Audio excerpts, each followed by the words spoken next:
విజయ్ కాదు, చరణ్ చౌదరి ఎందుకు వస్తారు నా దగ్గరికి? నరేందర్ రెడ్డి ఎన్ఆర్ఐస్ వచ్చారు, ఒక 3-4 కలిసి వచ్చారు ఎన్ఆర్ఐస్. నాకు అమెరికాలో పరిచయం వాళ్ళు, ఎన్ఆర్ఐస్ కలిసి వచ్చారు.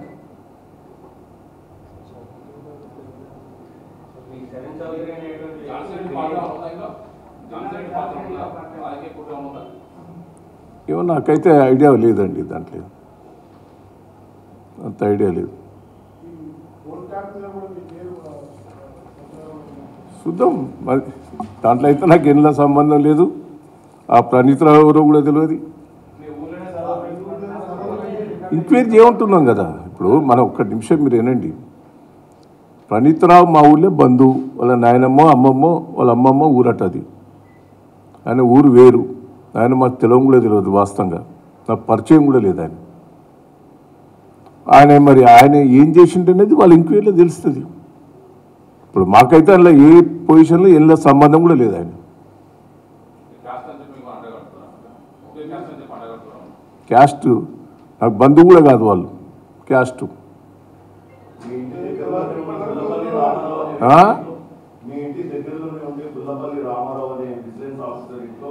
ఈ సెటప్ ఏర్పాటు చేశారు. అక్కడ నుంచి మీరు మీ రాజకీయ ప్రత్యర్థుల మాటలన్నీ విన్నారు అనేది వాళ్ళు చేస్తున్న ఎంక్వైరీలో తెలుస్తుంది కదా. ఇప్పుడు రామారావు వీళ్ళ కుటుంబం కూడా ఏ పార్టీ అనేది కూడా ఎంక్వైరీ చేయండి.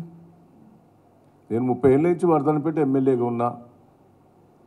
వాళ్ళ ఫ్యామిలీ ఏ పార్టీ, వాళ్ళ కుటుంబం ఏం పార్టీ, నాకెట్టా దగ్గర, అవన్నీ కూడా ఎంక్వైరీలో తెలుస్తాయి కదా.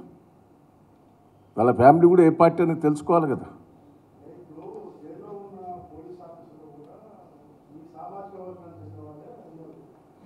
చేయని మరి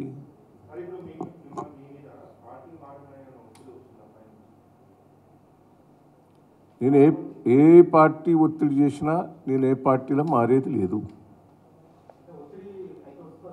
హైకమాండ్ నుంచి వస్తానే, నాకు కాదు, నాకు డైరెక్ట్ ఎవరు చేస్తలేరు. నా ఫ్రెండ్స్ వాళ్ళతో వీళ్ళతో మాట్లాడుతున్నారు. ఎక్కడి నుంచి వస్తున్నది ఎందుకు ఇప్పుడు అదంతా? నా ఇదిగా అవన్నీ డీటెయిల్స్ వద్దు. నేను ఏ పార్టీ మారేది లేదు. మీ కేసెస్ వివరాలు కూడా మీకు కొన్ని ఉన్నాయి.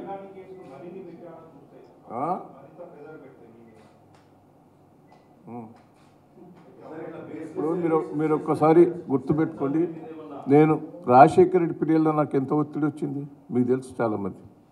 నేను ఎంపీ గెలిచినప్పుడు నాకు క్రాస్ ఓటింగ్ కాడ మీరు అందరు ఢిల్లీలో కూడా నాకు ఎంత ఒత్తిడి వచ్చింది, ఎంత ఏమి ఇస్తావు, మంత్రి ఇస్తా, ఇంక ఇది ఇస్తా. మారలే. నేను మారినందుకు నాకేం చేసారు, కేసులు పెట్టించారు.